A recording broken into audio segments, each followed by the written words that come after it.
ಭಾಳ ಚೆನ್ನಾಗಿ ವ್ಯವಸ್ಥೆಯನ್ನು ಮಾಡಿದ್ದಾರೆ ಅನ್ನುವಂಥದ್ದನ್ನು ನಾನು ನಿನ್ನೆ ತಿಳ್ಕೊಂಡಿದ್ದೇನೆ. ನಿನ್ನೆ ನಮ್ಮ ಮಂತ್ರಿ ಶಿವರಾಮ್ ಹೆಬ್ಬಾರ್ ಅವರು ಇಲ್ಲಿ ಭೇಟಿ ಕೊಟ್ಟಿದ್ದನ್ನು ನಾನು ಪತ್ರಿಕೆಯಲ್ಲಿ ಓದಿ ತಿಳ್ಕೊಂಡಿದ್ದೇನೆ. ಮತ್ತು ಸ್ವಾಮೀಜಿಯವರ ಪುಣ್ಯತಿಥಿ ಇವತ್ತು.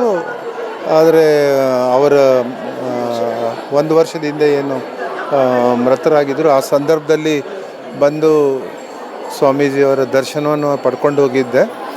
ಅದಕ್ಕಿಂತ ಮೊದಲು ಸಹ ಸ್ವಾಮೀಜಿಯವರು ಕುಮಟಾಕ್ಕೆ ಬಂದವಾಗ ಯಾವತ್ತೂ ನನ್ನನ್ನು ಹೆಸರೇಳಿ ಬರ್ರಿ ದಿನಕರ್ ಕೂತ್ಕೊಳ್ಳಿ, ಯಾವಾಗ ಬಂದಿದ್ರಿ, ಹೇಗಿದ್ದೀರಿ ಅನ್ನುವಂಥದ್ದನ್ನು ಹೆಸರೇಳಿ ಕರೆಯುವಂಥ ಸ್ವಾಮೀಜಿಯವರು ಇದ್ದರೆ ಅದು ವಿದ್ಯಾಧಿರಾಜ ಸ್ವಾಮೀಜಿ ಅವರು ಅನ್ನುವಂಥದ್ದನ್ನು ಹೇಳಬೇಕಾಗ್ತದೆ.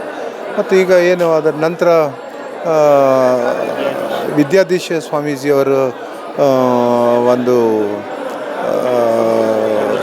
ಪಟ್ಟಾಭಿಷೇಕವನ್ನು ಮಾಡಿದ್ದಾರೆ. ಅದು ಅವರ ಅವಧಿಯಲ್ಲಿ ನಮ್ಮ ಕ್ಷೇತ್ರ ಮತ್ತು ನಮ್ಮ ನಾಡಿಗೆ ಒಳ್ಳೆಯದಾಗಲಿ ಅನ್ನುವಂಥದ್ದನ್ನು ಈ ಒಂದು ಸಂದರ್ಭದಲ್ಲಿ ನಾನು ಹೇಳಲಿಕ್ಕೆ बसता इथे.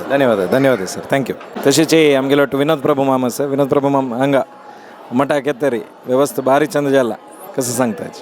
भारी चंद आमगे समाजाचे खंय कार्यक्रम जाले की इतली व्यवस्थित येतके म्हळ्यार खुशी येता. हे समाजाचे खावरी एक सदस्य म्हणच्याक भारी व्यवस्था, इतल्या लोकांक इतली प्रितीन इतली व्यवस्था केल्या.